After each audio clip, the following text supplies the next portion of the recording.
अस्सलाम वालेकुम students, my name is Atika Gill and I am the CEO of AGS consultant. बहुत time हो गया ऑस्ट्रेलिया के बारे में बात किए हुए। एक तो ऑस्ट्रेलिया की सिचुएशन भी उस तरीके से है कि क्यों कोई न्यू अपडेट ऐसा आती नहीं है और अभी हम देख रहे हैं कि क्या होगा। लेकिन जो स्टूडेंट्स ऑस्ट्रेलिया के लिए फेब 2026 में अप्लाई कर रहे हैं, उनको किन चीज़ों का ध्यान रखना चाहिए जीटीई में स्पेसिफिकली, क्योंकि डॉक्यूमेंटेशन के ऊपर ही सारी बात है और जितनी आपकी जेन्युइन डॉक्यूमेंटेशन होगी उसी के साथ ही आपका वीज़ा ग्रांट हो सकता है।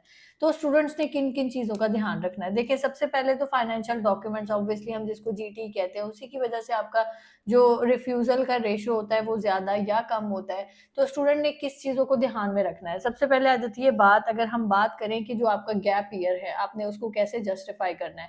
देखिए, 6 मंथ्स तक का गैप तो होता है, वो इतना ज़्यादा कोई ना वो उसकी ज़रूरत होती है जस्टिफिकेशन की, ना आपको उसको ज़्यादा एक्सप्लेन करने की ज़रूरत होती है। उसमें आप ये कह सकते हो कि आपने आइट्स किया, आपने पीटी किया, व्हाट्सोएवर। लेकिन उससे ऊपर जो होता है सिचुएशन, उसमें फिर आपको अपना जस्टिफाई करना पड़ता है। अब कुछ स्टूडेंट्स जो थे, वो पहले क्या होता था कि नॉर्मली हम लोगों को सैलरी जो अगर कोई एक्सपीरियंस लेटर लगाता है, तो एक्सपीरियंस लेटर में वो सिर्फ़ और सिर्फ़ एक्सपीरियंस लेटर दे देते थे।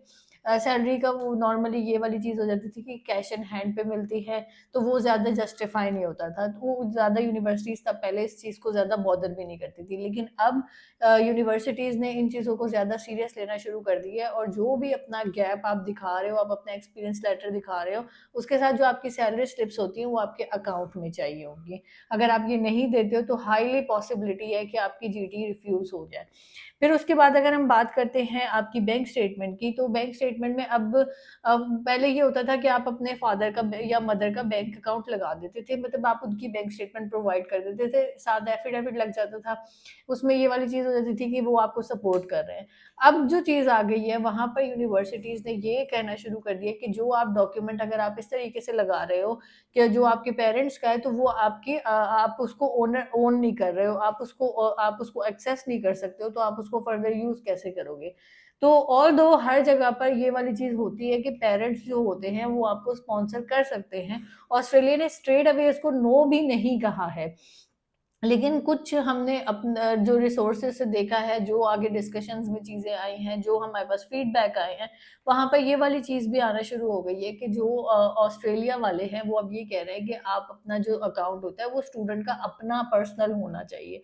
तो जो बैंक स्टेटमेंट है, वो डेफ़िनिटली स्टूडेंट के अकाउंट में होनी चाहिए। अब और उसके अलावा दूसरी चीज़ ये है कि आपने बैंक स्टेटमेंट जो है, वो कोशिश करें कि 6 मंथ्स या 3 मंथ्स की तो कम से कम आपको देनी चाहिए। अब उसके बाद दूसरी चीज़ आ जाती है, जब हम बात करते हैं आपके जो हम फाइनेंशियल्स जिसको जब हम दिखाते हैं, जिसमें आपकी पूरे साल की इनकम होती है, प्रूफ ऑफ इनकम होता है, उसमें वो सारा जो आपका हिसाब-किताब होता है, जिसमें कुछ लोग एग्रीकल्चर लैंड अपनी शो करते हैं, कुछ लोग होते हैं वो अपना बिज़नेस शो करते हैं, कुछ अपनी फैक्ट्रीज़ शो करते हैं, व्हाट्सोएवर जो भी उनका सोर्स ऑफ इनकम होता है। तो पहले ये होता था कि सिंपल-सिंपल डॉक्यूमेंटेशन चली जाती थी।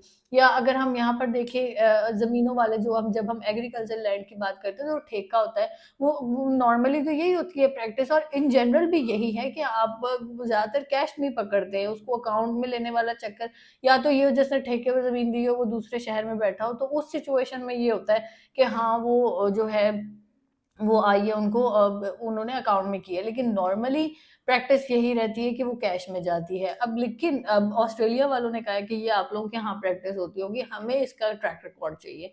तो जो अगर इस तरीके से अब चाहे वो आपकी एग्रीकल्चर लैंड है, आपको उसको अपने डॉक्यूमेंटेशन के थ्रू प्रूफ करना पड़ेगा। आपको उसकी बैंक स्टेटमेंट दिखानी पड़ेगी कि वो अकाउंट में आपके पैसे आते रहे हैं। उसके अलावा अगर हम बात करें आपकी जो बिज़नेसेस के हैं, बिज़नेसेस के साथ आपकी जो रिटर्न्स होती हैं, वो आपकी जो होती हैं, वो आपको सबमिट करवानी है और उसके बाद वो दिखाना भी है।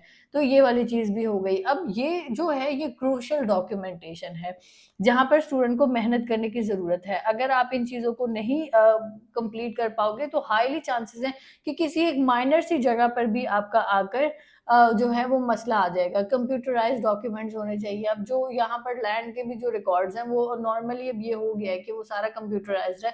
तो वो आपको चाहिए होगा, वो दिखाना होगा। आपने अगर आपकी बैंक ट्रांज़ैक्शंस जो भी हैं, वो आपको अच्छा, एक तो ये हो गया कि आपने बैंक ट्रांज़ैक्शंस दिखा दी हैं। फॉर एग्ज़ाम्पल आपने अपनी बैंक स्टेटमेंट भी दिखाई है जो कि 1 सीआर, 2 सीआर की है फॉर एग्ज़ाम्पल, तो फिर उसमें क्या होगा कि आपको वो दिखाना पड़ेगा कि 1 सीआर अगर आपके अकाउंट में है, तो वो कहाँ से आया है, उसका ट्रैक रिकॉर्ड क्या है, वो पैसे कहाँ कहाँ से आए हैं। तो ये चीज़ें भी आप लोगों ने जो है इस चीज़ को आपने अगर जस्टिफ़ाई कर सकते हो तो फिर आपने ऑस्ट्रेलिया को परस्यू करना है। और एक और अब आखिरी मतलब कि आपने सब कुछ कर लिया, आपने जीडी क्लियर करवा ली, आपका सीओई आ गया है। लेकिन उसके बाद जो फिर एक क्रूशियल चीज़ होती है जो कि कुछ स्टूडेंट्स को आती नहीं है, ये एक डिस्कशन में चीज़ रही है, एस56 की जो फॉर्म होता है वो आ जाता है। अब ये क्या होता है? अब नॉर्मली स्टूडेंट के माइंड में तो ये है कि जी मेरा सब कुछ ओके है तो फिर मेरा तो आगे मसला नहीं होगा, लेकिन एम्बेसी के एंड पे एस56 मतलब वो आपको फर्दर इन्फॉर्मेशन रिक्वायर्ड करे। फर्दर इन्फॉर्मेशन में ये कि फॉर एग्जांपल आपने 3 मंथ्स की बैंक स्टेटमेंट दिखाई है, वो आपसे पूरे साल की बैंक स्टेटमेंट माँग सकते हैं, वो आपसे पिछले 6 महीने की बैंक स्टेटमेंट माँग सकते हैं, वो आपसे फर्दर डॉक्यूमेंटेशन माँग सकते हैं। तो ये चीज़ें भी आगे आ सकती हैं। तो ओवरऑल अगर हम बात करें, अगर आप ऑस्ट्रेलिया को फरवरी 2026 में करना चाहते हो, आपको ज़रूर करना चाहिए, लेकिन आपने पहले सेल्फ एनालिसिस कर लेना है कि क्या आप इन चीज़ों को पूरा कर सकते हैं। आप किसी भी चीज़ पे अगर 10% भी श्योर नहीं हैं, आप ऑस्ट्रेलिया को परस्यू ना करें। ऐसा नहीं है कि वीज़ा नहीं लगते, लेकिन अब ये है कि वो रिक्वायरमेंट्स उस तरीके से हैं और यूनिवर्सिटी ने आपको 1% का मार्जिन नहीं देना, एम्बेसी ने आपको 1% का मार्जिन नहीं देना है, और सैडली फिर आप इसको दोबारा आप क्या करेंगे? आप रिफ्यूज़ होने के बाद, इतनी पूरी मेहनत करने के बाद रिफ्यूज़ होने के बाद, फिर वो एक बड़ा डीमोटिवेटिंग सिस्टम हो जाता है। तो उन चीज़ों से बचने के लिए पहले ही ये चेक एंड बैलेंस करके फिर अपनी कंट्री को चूज़ करें। This is all for now. अगर आपको इससे रेलेवेंट कोई भी क्वेश्चन हो, कोई भी क्वेरी हो, आप मुझसे, मेरी टीम से कॉन्टैक्ट कर सकते हैं। Thank you so much.